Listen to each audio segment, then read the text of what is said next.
God, why do these smell so good? Oh, I just love that. As you guessed, in today's video, we are talking about mastering your whiteboard so that you can master your productivity.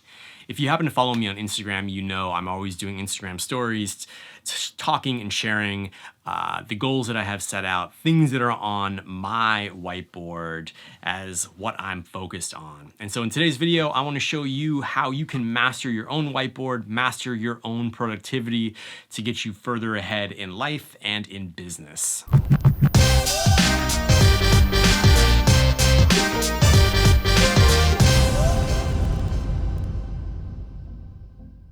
So let's break down exactly how I'm using my whiteboard, and I would love for you to drop a comment below and share with me how you're using your very own whiteboard if that is something that you're into, or if you have any questions. First things first, I'm a sucker for clean lines, straight, clean lines. So whenever I start a new whiteboard, I'm always busting out my ruler and making sure that all my lines are straight just so that I can calm my neuroses as I'm filling it out, working with it, and staring at it on a daily basis. So what I do is I break out my whiteboard into 6 sections. And in those 6 sections, I actually have different items of importance. In the top left-hand corner, I have my quarterly goals. So right now we are in Q1, so all of my objectives and goals are listed. And what I like to do is have no more than 3 or 4 measurable goals up in that quarterly box.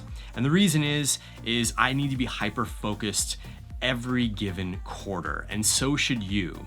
So while you're thinking about what goals you can add to this quarterly section, again, it's super important to make sure they are measurable and you can actually look back and say whether or not you're making progress in that direction. Now, to the right of that box, I have my monthly goals or my monthly objectives.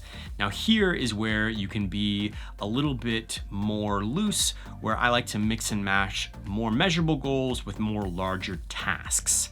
And again, in any given month, I focus on 3, max 4 high-level objectives or goals that I can then break down and break apart as I'm starting to do my weekly planning. Below that, I'm actually have just added a new section, which I'm really excited about and is working like a charm, and that is my habit tracker. At the beginning of this year, one of the things that I've really wanted to do is create healthier habits in my life. And some of the habits that I'm focused on this quarter are a daily meditation practice and reading for at least 30 minutes a day. So on my whiteboard, I have this way that I can list out those habits that I'm trying to create and then track them as I go throughout my day. And this has become so much more helpful than using an app or listing it out in a journal. And the reason is I walk by this whiteboard multiple times a day and I'm always staring at that habit section. Well, I'm staring at the whole thing, but I'm staring at the habit section going, okay, I gotta make sure that I do this again tomorrow. And so having that visibility in my day-to-day makes a huge impact. Below that, I have a section dedicated for my vision or my purpose.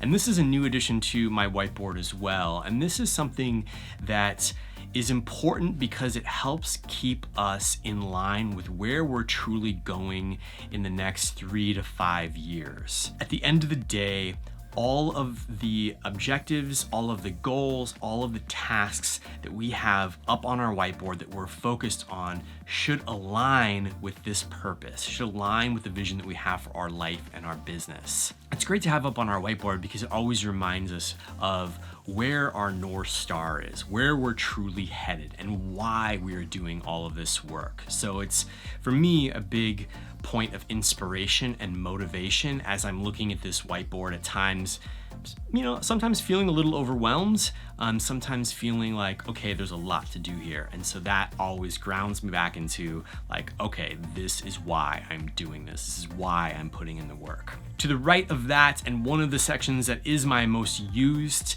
as a way that I'm interacting with this whiteboard on a daily and or weekly basis, is my weekly to-dos. And the way that I suggest you setting this up is to section it out into 3 or 4 areas that you're focused on.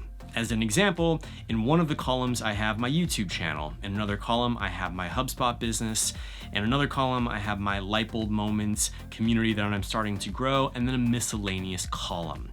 And what I've chosen to do with sticky notes, which I am a huge fan of as well, is at the beginning of the week, I list out the main tasks that I need to accomplish for each of those sections. And I only give myself a max of 3. And as I'm going throughout the week, I'll take one down and I'll put it in the done column. And the beauty of this done column at the base is as I get to the end of my week and I can see how much I've accomplished, it's just one of those feel-good moments to incentivize me to keep going. It's like my little funny reward. So I highly recommend, if you're going to use yellow sticky notes, don't just toss them in the trash. Actually collect them so that you can revisit what you were able to accomplish at the end of the week. Now, there's one more trick, because of course there's going to be weeks where you're not able to accomplish all of the tasks that you have written on your sticky notes. And so I've created a system where if a task or a sticky note needs to move into the next week, I use my Sharpie and I just make a tick mark on it. And what that tick mark signifies is that that is the highest priority item that is going to go into the next week. Now, if I get to 3 tick marks, meaning that sticky note is carried over, 3 weeks, then I need to actually take a hard look at that task and say, is this really important for me to accomplish? Is it impactful? If yes, well then I need to get my button gear and actually do it. Or if not, I should just remove it, throw it in the trash, and reprioritize it for another time. And so that is the whiteboard strategy, the whiteboard magic, how I'm leveraging this whiteboard on a daily basis to increase my productivity.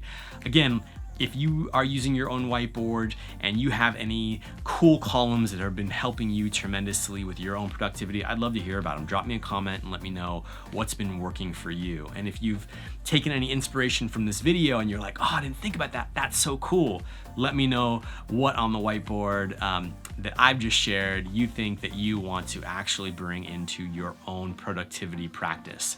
And with that, I'm out, and I'll catch you in next week's video. Later.